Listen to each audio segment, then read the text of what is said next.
Imagina que você mora em uma casa junto com a sua família e nessa casa não param de acontecer coisas bem estranhas e perturbadoras. Tudo bem, vocês fazem a egípcia, fingem que não estão vendo nada, que não estão percebendo nada, até descobrirem o que aconteceu nessa casa e principalmente com os antigos donos dela. Nesse relato, essa seguidora conta que quando ela era criança, tinha mais ou menos 12, 13 anos de idade, os pais dela compraram um terreno em uma área bem remota. Não tinha muitas casas ali pela região. Era uma família de 6 pessoas, pai, mãe, 3 filhas fêmeas e 2 homens. O irmão mais novo sempre era o que tinha o quarto próprio, enquanto os outros dividiam os quartos que tinham na casa. Tudo bem, quando a família construiu essa casa, eles fizeram o quarto do irmão mais novo do jeito que ele sempre teve. O irmão mais novo tinha 8 anos de idade. Ele sempre dormia sozinho, o que deixava os pais e os irmãos surpresos, porque ele não tinha medo, nunca teve medo de dormir sozinho, muito menos em casas estranhas ou na casa nova. Até que certa noite a família acabou acordando na madrugada com ele gritando de forma desesperada. E os pais foram correndo lá pra ver o que tinha acontecido e quando chegaram, disse que tava chorando porque tinha visto uma mulher muito pálida com um vestido branco saindo do banheiro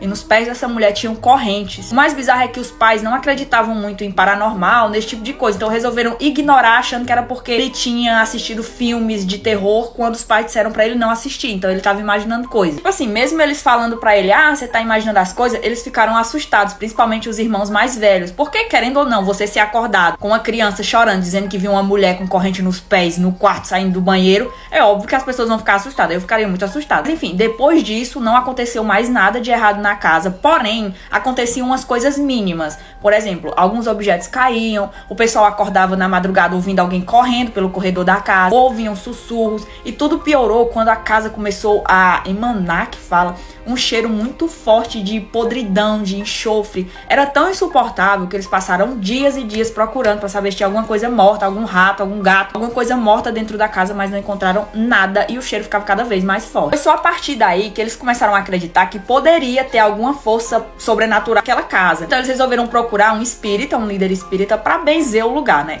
E quando o espírita chegou lá na casa, ele falou que tinham alguns espíritos presos ali, mas que ele ia benzer e ia ficar tudo resolvido. E de fato, depois que ele benzeu a casa, fez algumas orações, os espíritos não perturbaram mais as pessoas que estavam morando lá, até um dia. Alguns bons 3 meses depois das orações do espírito, eles voltaram a sentir o cheiro forte de enxofre e o irmãozinho mais novo começou a dizer que estava ouvindo correntes pelos corredores da casa durante a noite, era só durante a noite que ele escutava. Então eles começaram a ficar muito assustados de novo porque os vizinhos começaram a dizer que não estavam conseguindo passar na frente da casa, porque toda vez que passavam ou ficavam muito arrepiados ou tinham uma sensação de medo e uma vibração ruim. O negócio foi tão sério que eles resolveram colocar a casa à venda. E lembra que eu falei que eles compraram um terreno? Então a casa estava caindo aos pedaços, eles reformaram, gastaram um dinheirão, deixaram a casa impecável, então não foi muito difícil de vender. Conseguiram vender a casa, mas foi aí que eles erraram de novo, porque depois que eles venderam a casa e conseguiram se mudar, começou a dar errado. O irmão mais velho literalmente começou a faltar à faculdade e a se...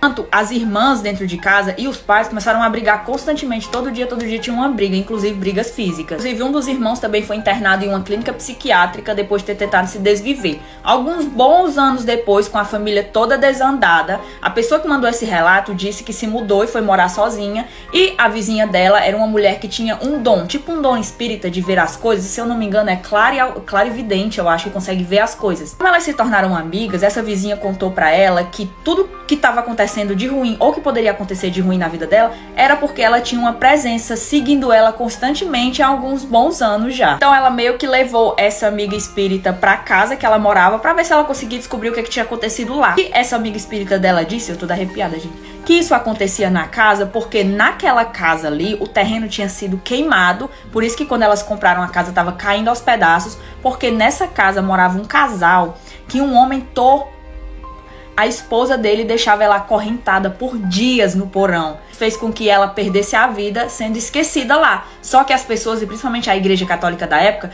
abafou esse caso porque aparentemente eles frequentavam a igreja ali do bairro, né? Então ninguém falava sobre esse assunto. Então só depois de muita oração e ajuda dessa amiga espírita que ela conseguiu voltar aos trilhos. A família voltou ao normal, conseguiram morar em outra casa, conseguir emprego de novo, parar com as brigas. Foi isso, gente. Sinceramente, eu tenho tanto medo desses relatos porque pra mim, olha, não sai desse vídeo sem me seguir se gosta desse tipo de conteúdo.